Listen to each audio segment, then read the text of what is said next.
സ്മൃതിയും doctor അരുണും അതിൻ്റെ ചരിത്രത്തിലേക്ക് പോയതുകൊണ്ട് ഞാൻ അതിലേക്ക് കടക്കുന്നില്ല. എന്തുകൊണ്ട് നദ്ദ ബി ജെ പി സ്വയം പര്യാപ്തമായി ഇനി ആർ എസ് എസിൻ്റെ സഹായം ആവശ്യമില്ല എന്ന ഒരു പ്രസ്താവന നടത്തിയെന്ന് ചോദിച്ചാൽ അറിയില്ല എന്നുള്ളതാണ് എൻ്റെ മറുപടി. കാരണം ആർ എസ് എസ് ആയിക്കൊള്ളട്ടെ, ഇപ്പോഴത്തെ ബി ജെ പി ആയിക്കൊള്ളട്ടെ, ഏതെങ്കിലും തരത്തിൽ അവർ തമ്മിലുള്ള സംഘർഷങ്ങൾ പുറത്തു വരാതെ നോക്കാൻ കഴിയുന്ന രീതിയിലുള്ള രഹസ്യ സ്വഭാവമുള്ള രണ്ട് സംഘടനകളാണ്. ആർ എസ് എസ് നേരത്തെ തന്നെ ആ നിലയിലുള്ള രഹസ്യ സ്വഭാവമുള്ള സംഘടനയായിരുന്നു.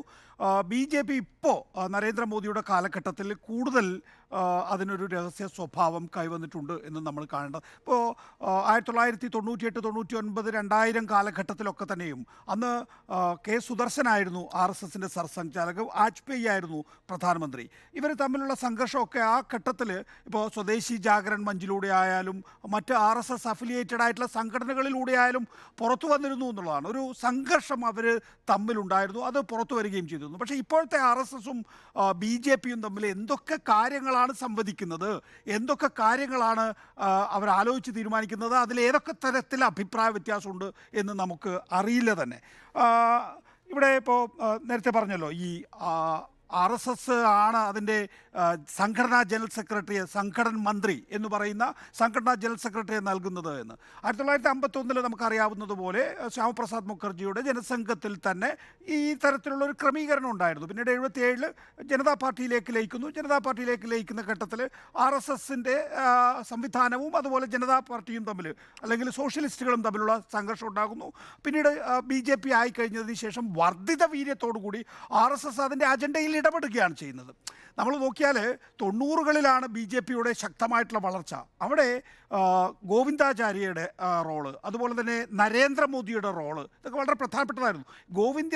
ഗോവിന്ദാചാര്യാണ് യഥാർത്ഥത്തിൽ ഈ ഒ ബി സി വിഷയങ്ങൾ കൂടുതലായി എടുത്തുകൊണ്ട് ബി ജെ പിയെ ഒരു സോഷ്യൽ എഞ്ചിനീയറിങ്ങിലൂടെ ഒരു സവർണ രാഷ്ട്രീയ പാർട്ടി എന്നതിൽ നിന്നപ്പുറത്തേക്ക് എല്ലാവരെയും ഉൾക്കൊള്ളുന്ന ഒരു രാഷ്ട്രീയ പാർട്ടി എന്നുള്ള മുഖോട്ട ഉണ്ടാക്കിയിട്ടുള്ളത്. വാജ്പേയി ആ നിലയിൽ ഒരു മോഡറേറ്റ് ആയിട്ടുള്ള വാജ്പേയിയെ പ്രൊജക്റ്റ് ചെയ്തുകൊണ്ട് എല്ലാവർക്കും, അതായത് ഒരുപക്ഷെ ഹിന്ദു മതത്തിലുള്ളവർക്ക് അപ്പുറത്തേക്ക് പോലും ഈ പറയുന്ന പാർട്ടിയിലേക്ക് വരാൻ കഴിയുന്ന രീതിയിൽ ആ സംഘടനയെ ഒരുക്കിയത് യഥാർത്ഥത്തിൽ ഗോവിന്ദാചാര്യായിരുന്നു. 90കളുടെ അവസാനത്തോടു കൂടിയാണ് നരേന്ദ്രമോദി. ഞാനൊക്കെ ഡൽഹിയിൽ പ്രവർത്തിക്കുന്ന കാലഘട്ടത്തിൽ എല്ലാ ദിവസവും നമ്മൾ കാണുകയും സംസാരിക്കുകയും ചെയ്യുന്ന ആളാണ് യഥാർത്ഥത്തിൽ നരേന്ദ്രമോദി. കാരണം ആ ഘട്ടത്തിലെ സംഘടനാ ജനറൽ സെക്രട്ടറിയാണ് അദ്ദേഹം. എല്ലാ ദിവസവും വാർത്താ സമ്മേളനത്തിന് എത്തുമായിരുന്നു. അപ്പോൾ ആ നിലയിൽ പിന്നീട് ഈ പറയുന്ന എല്ലാവരെയും ഉൾക്കൊള്ളുന്ന ഒരു രാഷ്ട്രീയ പാർട്ടി എന്നതിൽ നിന്നപ്പുറത്തേക്ക് ഹാർഡ് കോർ ഹിന്ദുത്വ സമീപനത്തിലേക്ക് പോയി. എൽ കെ അദ്വാനിയുടെ രഥയാത്രയൊക്കെ ആ ഘട്ടത്തിലാണ്. അന്ന് രഥയാത്രയുടെ ചുക്കാൻ പിടിച്ചിരുന്നത് നരേന്ദ്രമോദിയായിരുന്നു, അന്നത്തെ സംഘടനാ ജനറൽ സെക്രട്ടറി ആയിരുന്നു. നമുക്കറിയാലോ, രാജ്യത്തെ കീറിമുറിച്ചുകൊണ്ടാണ് ഈ അഹമ്മദാബാദിൽ നിന്നത് അയോധ്യയിലേക്ക് എത്തുന്നത്.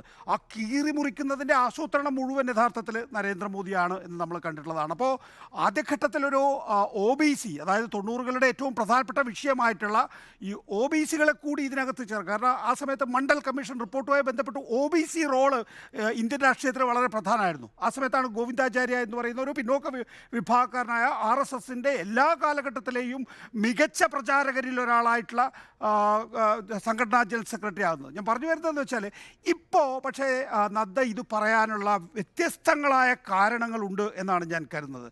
ഇതറിയില്ല എന്ന് പറയുമ്പോഴും ഒരുപാട് അനുമാനിക്കാവുന്ന വിഷയങ്ങളുണ്ട് എന്നുള്ളതാണ് നാം കാണേണ്ടത്. ഒന്ന്, 75 വയസ്സ് പ്രായപരിധി. അത് വളരെ പ്രധാനപ്പെട്ട ഒരു കാര്യമാണ്. നമുക്ക് അങ്ങനെ ഒരു നിസ്സംഗതയോടെ തള്ളിക്കളയാൻ കഴിയുന്ന വിഷയമല്ല.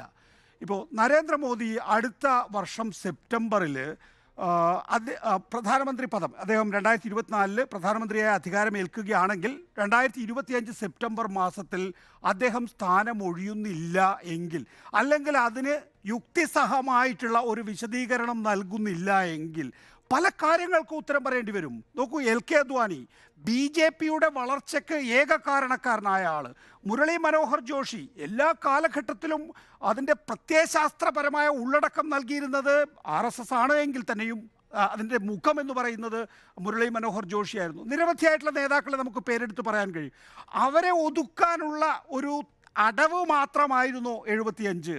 അതെല്ലാവർക്കും ഇതേ അമിത്ഷാ തന്നെ പറയുന്നു. അമിത്ഷായാണല്ലോ ഇപ്പോൾ എൻഡോഴ്സ് ചെയ്തത്. നരേന്ദ്രമോദി തന്നെയാണ് 2024 പ്രധാനമന്ത്രിയാകാൻ പോകുന്നത്. വരാനിരിക്കുന്ന തെരഞ്ഞെടുപ്പുകളിലും നരേന്ദ്രമോദി തന്നെയാണ് നയിക്കാൻ പോകുന്നതെന്നാണല്ലോ പറഞ്ഞിട്ടുള്ളത്. നോക്കൂ, ഇതേ അമിത്ഷാ തന്നെയാണ് പറഞ്ഞത് LK അദ്വാനിയെയും മുരളി മനോഹർ ജോഷിയെയും ഒഴിവാക്കിയത് 75 എന്ന ഈ പറയുന്ന പ്രായപരിധിയുടെ അടിസ്ഥാനത്തിലാണെന്ന്. അപ്പോൾ അക്കാര്യത്തിലൊരു വിശദീകരണം. പിന്നെ വേറൊരു കാര്യം കൂടിയുണ്ട്. 2025 സെപ്റ്റംബർ മാസത്തിൽ 75 വയസ്സ് തികയുന്ന ഒരാൾ മാത്രമല്ല, മോഹൻ ഭാഗവത് എന്ന RSSന്റെ സർസംഘചാലകനും ഇവർ തമ്മിൽ 6 ദിവസത്തെ മറ്റാണ് വ്യത്യാസം.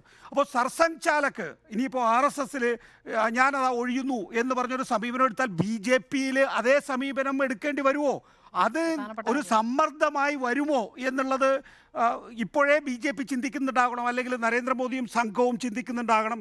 അപ്പോൾ അത് ഒഴിവാക്കുന്നതിന് വേണ്ടിയിട്ടാണോ? അതായത് RSS അല്ല ഞങ്ങളെ നയിക്കുന്നത്, പ്രത്യയശാസ്ത്രപരമായും ആശയതലത്തിലും നമ്മളെ RSS ഒരു തരത്തിലും ബാധിക്കുന്ന വിഷയമല്ല എന്ന നിലയിൽ ഇപ്പോഴേ പറഞ്ഞു വെക്കുകയാണോ?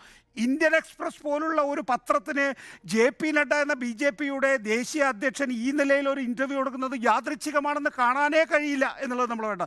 പിന്നെ RSSന് എന്തായാലും നരേന്ദ്രമോദിയുമായിട്ട് ആശയപരമായി പല കാര്യങ്ങളിലും വിയോജിപ്പുണ്ട്, പല കാര്യങ്ങളിലും. അപ്പോൾ നമുക്ക് നേരത്തെ തന്നെ RSS എടുത്തിട്ടുള്ള സമീപനങ്ങളിൽ നിന്ന് തന്നെ ഇപ്പോഴത്തെ സംഭവങ്ങളുമായി കൂട്ടി വായിക്കുമ്പോൾ നമുക്ക് മനസ്സിലാക്കാൻ സാധിക്കും. മോദി ഗ്യാരണ്ടി സാധാരണഗതിയിൽ ഈ തരത്തിലുള്ള ഈ സ്വയം പ്രചാരക പരിപാടിയൊന്നും RSS അംഗീകരിക്കുന്നേയില്ല. അതിനകത്ത് വ്യക്തികൾക്ക് ഒരു സ്ഥാനവുമില്ല. കമ്മ്യൂണിസ്റ്റ് പാർട്ടിയേക്കാൾ കൂടുതലായിട്ട് ഈ പറയുന്ന എന്താ പറയുക സെൽഫ് ഇതുണ്ടല്ലോ, സ്വയം പൊക്കി പറയുന്ന പരിപാടി ഉണ്ടല്ലോ, അത് RSS എപ്പോഴും വിലക്കിയിട്ടുണ്ട്. അപ്പോൾ മോദി ഗ്യാരണ്ടി എന്ന് പറയുന്ന കാര്യങ്ങൾ, അതുപോലെ തന്നെ ഈ ലോക്സഭാ തെരഞ്ഞെടുപ്പിനെ സംബന്ധിച്ചിടത്തോളം നമ്മൾ നോട്ട് ചെയ്തിട്ടുള്ള മറ്റൊരു പ്രധാനപ്പെട്ട കാര്യം എന്ന് പറഞ്ഞാൽ 4 മുതൽ 6% വരെ ഉത്തരേന്ത്യയിൽ പോളിംഗ് ഇടിഞ്ഞിട്ടുണ്ട് 2014 2019 നിന്ന് വ്യത്യസ്തമായിട്ട്. അത് RSS അവരുടെ കേഡർമാരെ മൊബിലൈസ് ചെയ്തിട്ടില്ല എന്നുള്ള തിരിച്ചറിവ് BJPയെ സംബന്ധിച്ചിടത്തോളം ഉണ്ട്. മോദിക്കൊരു അടി കിട്ടിക്കോട്ടെ എന്ന് RSSലെ ഏതെങ്കിലും സംവിധാനം ചിന്തിക്കുന്നുണ്ടോ? അതിൽ പല വിഭാഗങ്ങളുണ്ടല്ലോ, അതിനകത്ത് ഏതെങ്കിലും ഒരു വിഭാഗം ചിന്തിക്കുന്നുണ്ടോ? അതിനുള്ള തിരിച്ചടി എന്നുള്ള നിലയിലാണോ നഡ്ഡ ഇത് പറഞ്ഞത് എന്നുള്ളതാണ് എൻ്റെ രണ്ടാമത്തെ സംശയം. മൂന്നാമത്തേതെന്ന് പറഞ്ഞാൽ 2 ഗുജറാത്തികളെല്ലാം നിയന്ത്രിക്കുന്നു എന്നുള്ള വിഷയമുണ്ട്.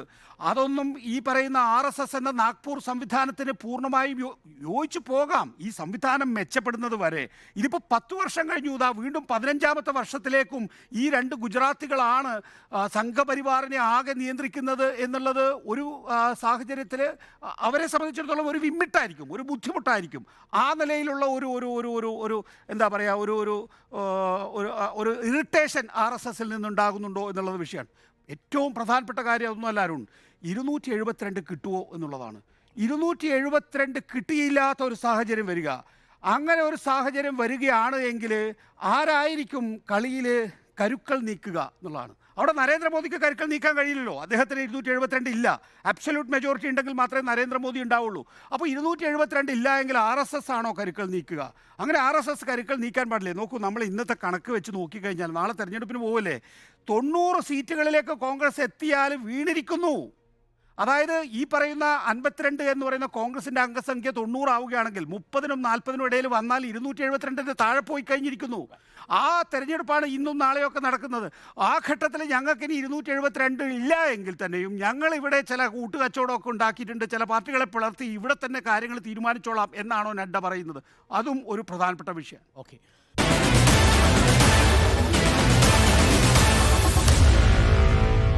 Meet the editors.